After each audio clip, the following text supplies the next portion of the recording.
Hi, I'm Kathy, and today I'd like to share my story about how I was laid off several months ago from my job after supporting that company for 30 years.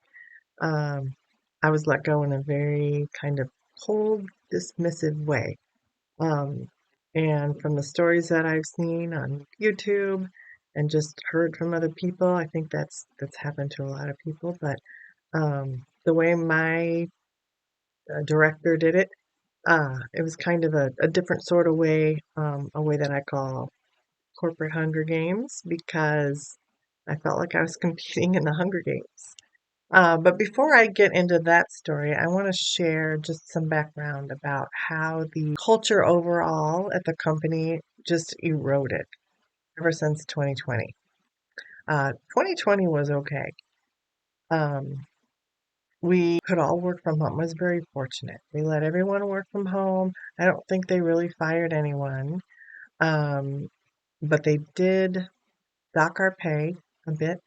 But a few months later, they paid us back with interest, which was awesome. It was very nice, and they were supportive during that time. They knew there was many people who had kids who were trying to figure out school online.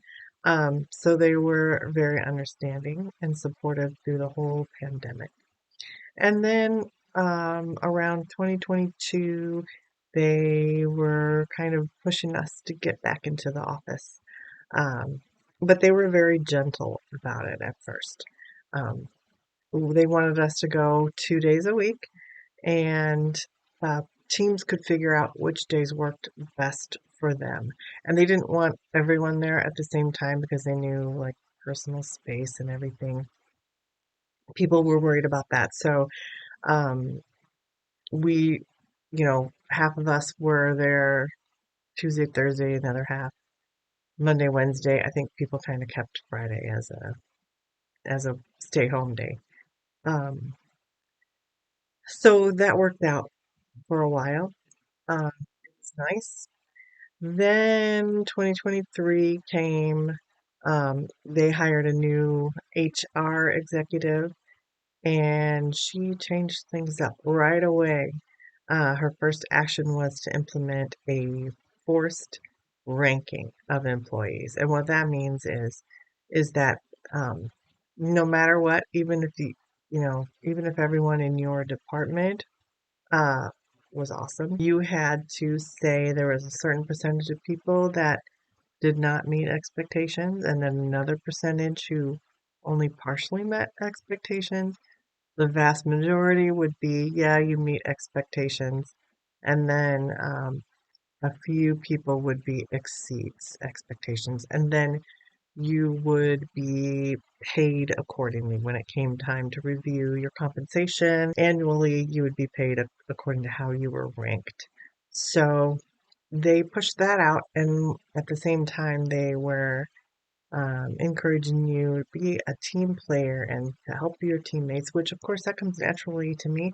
I want to help my teammates and work together and be a team, right? That's what a team is. But it kind of wears on your mind that you're competing against your coworkers.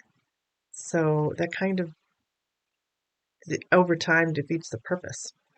And so anyway, they let people go that year because the people who ended up on the bottom and the rest of us had to pick up their work. So I got several new work assignments in addition to what I was already doing because of that. A few times, a few times over the years because of that.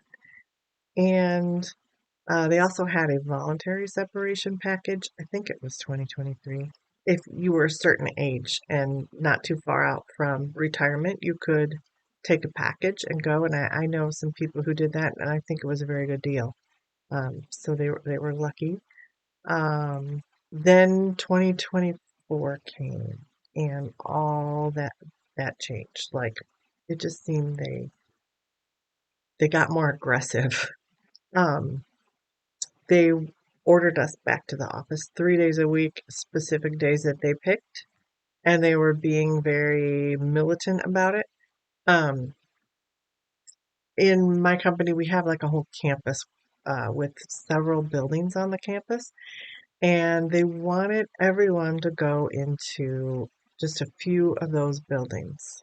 So, it was just last year they were wanting us to respect our space, um, and the time, and then all of a sudden they just changed their mind, and now they want to cram us, herd us all into just a few buildings.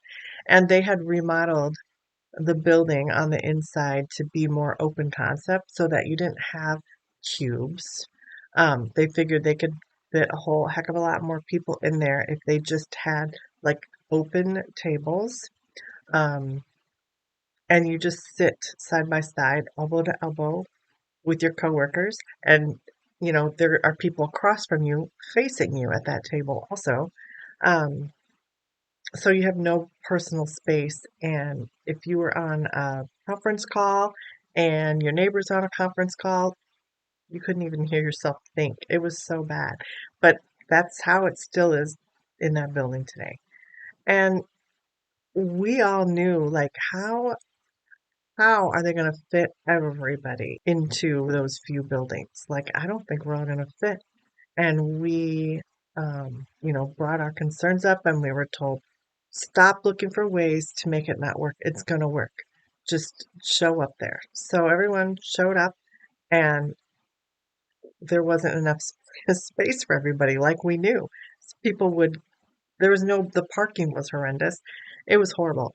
So I was only in that building for like 2 weeks before they realized, oh, we didn't count our employees right compared to how many seats we had. So then we went back. So I thought, oh my gosh, like how hard is that? That's basic math.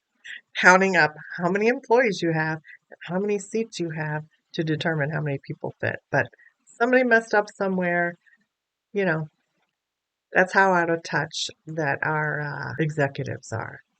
So anyway, that set the tone for the year. And then they started the mass layoffs of people. There would be people who all of a sudden they couldn't get into their computer. And it happened on work from home days. And they didn't know why. And they would call tech support, and they were told, oh, talk to your manager. And the manager was like, the manager didn't even know. So the manager would have to find out. And then, oh, they were let go. Somebody higher up just made this decision.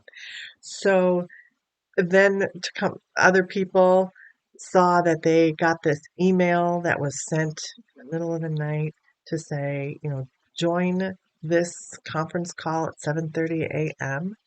Um, and that was like a pre-recorded conference call to say you were fired. So it was like a group firing. But how many people are logged in and ready to start work at 7:30 a.m.? Some people are if you're an early person, but there's a lot of people who don't log in until 8 or 8:15, so they had no idea. So, everyone thought that was horrible and so impersonal and unprofessional, and that really wore on employee morale.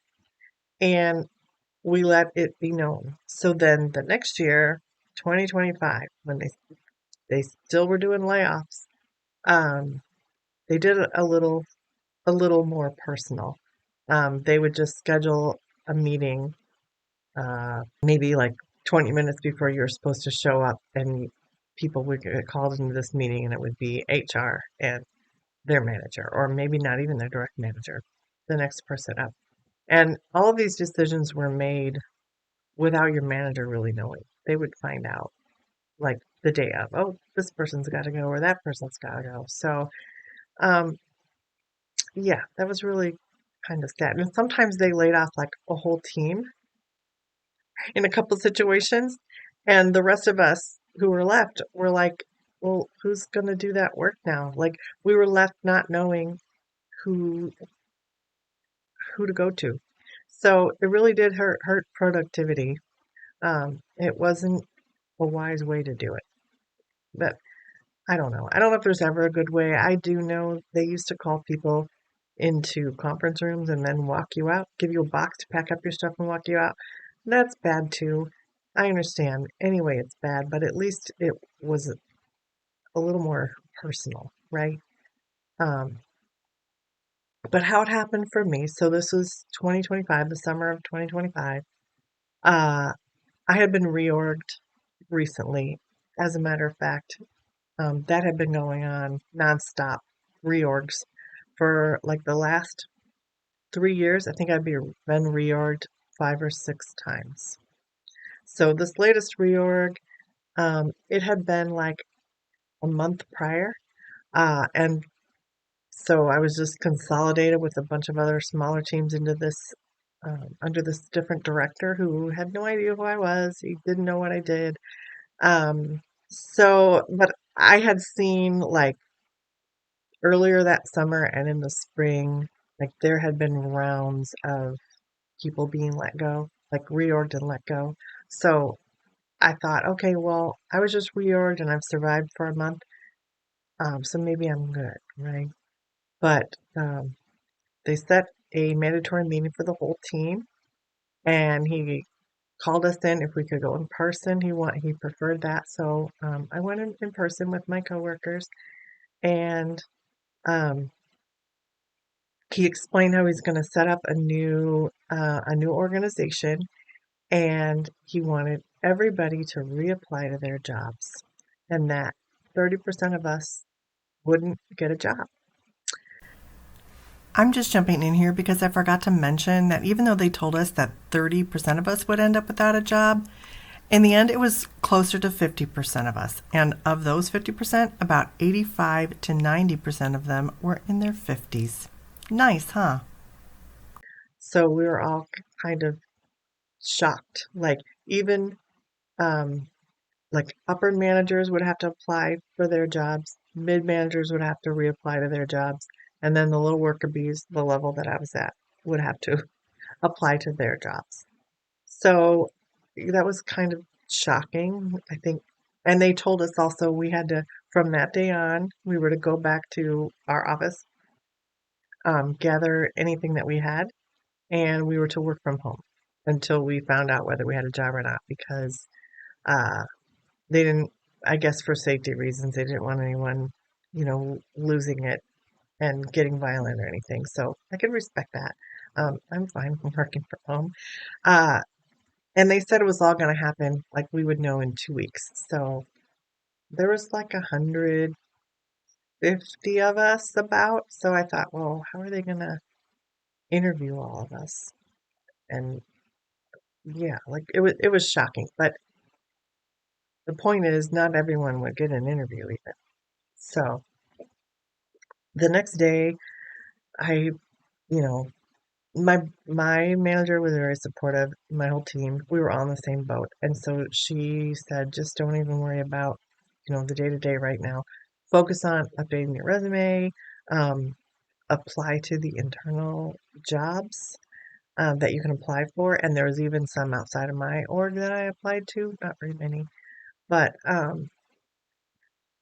they said, oh yeah, that the process will take like a month. And I'm like, I only have 2 weeks, you know? I only have 2 weeks. Is there a way you could let me know? Oh no, sorry. It'll take a month. That's for the ones outside my team.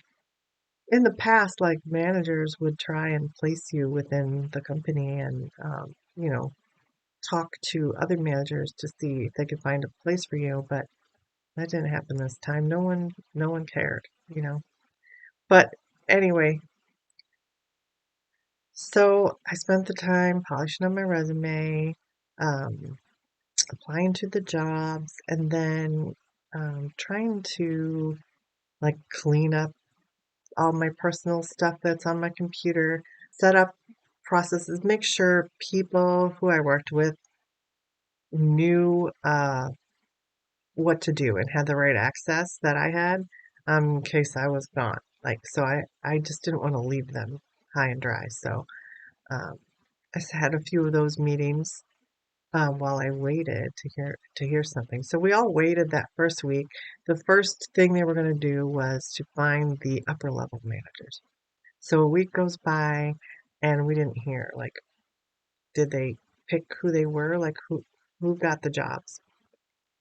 And they said, oh, it's going to take longer than we thought. So they pushed the process out a week. So now I had 3 weeks. So I thought, okay, at least I have another week's pay before I find out. So eventually they did. They had like 8 upper manager spots left. And they announced like 4 or 5.